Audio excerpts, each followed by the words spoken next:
Welcome to the Diaspora Experience. I am your host, Ibrahim Gabano Koyo, and on this show, we'll be discussing a range of topics that deal with Africans in the diaspora, as well as interviewing Africans in the diaspora. We'll be taking a step further by looking at the problems that Africans in the diaspora face, as well as coming up with solutions.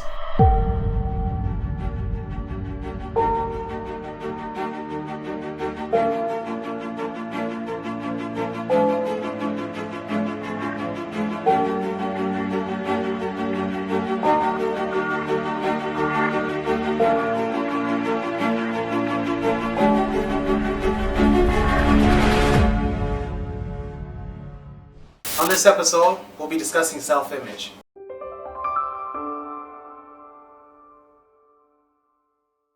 This is personal to me. Personal in many ways.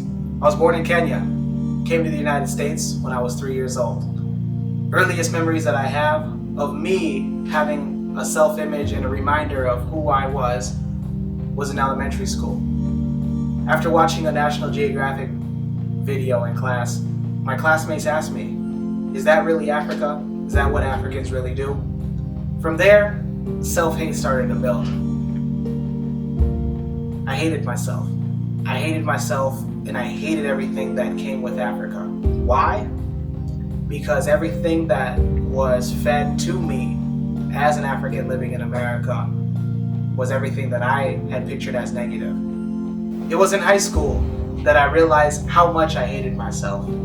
Lying about the place that I was born, saying that I was born in Texas, and that my last name was from my parents being African Americans, lying about that, and saying that they wanted to connect with their African roots, and that's why I have the last name that I have. Silly now to think about, but that's a reality for some of us Africans. The self-hate was reinforced by my peers. Who? You guessed it. The African Americans, calling me insults, calling me names, labeling me things like African booty scratcher, midnight chocolate, telling me that my English wasn't up to par with theirs.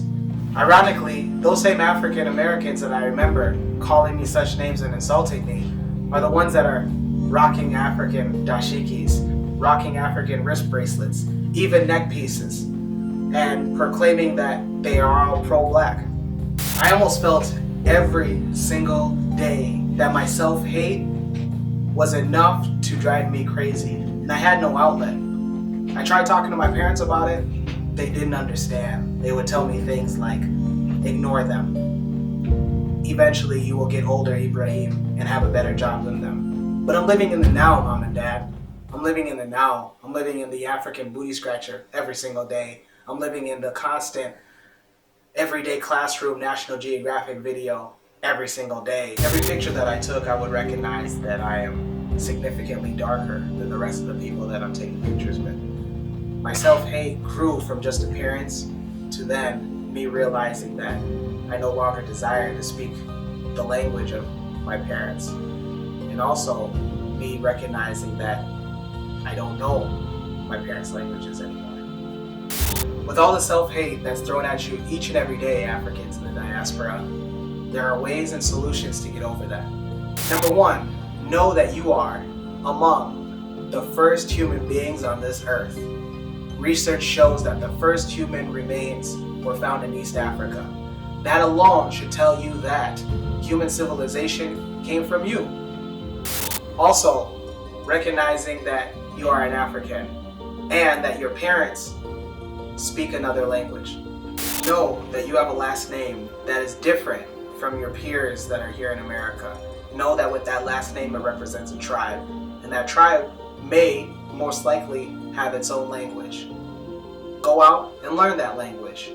You're an African, meaning Africa is your home with thousands of languages. Pick one, learn it, then you have a secret language between you and your friends. Get familiar with the Africans in your community. Take time out of your life to get to know them. You would be surprised at how much you will learn. And trust me, you'll be learning a lot. Last but not least, probably the most important solution is to go out and research.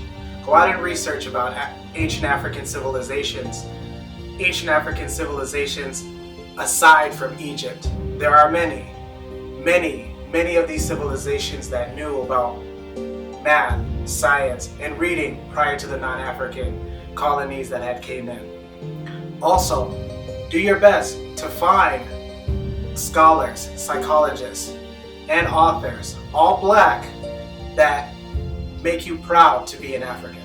Africans, I encourage you to take this episode serious. It is you, and only you, that can destroy self-hate.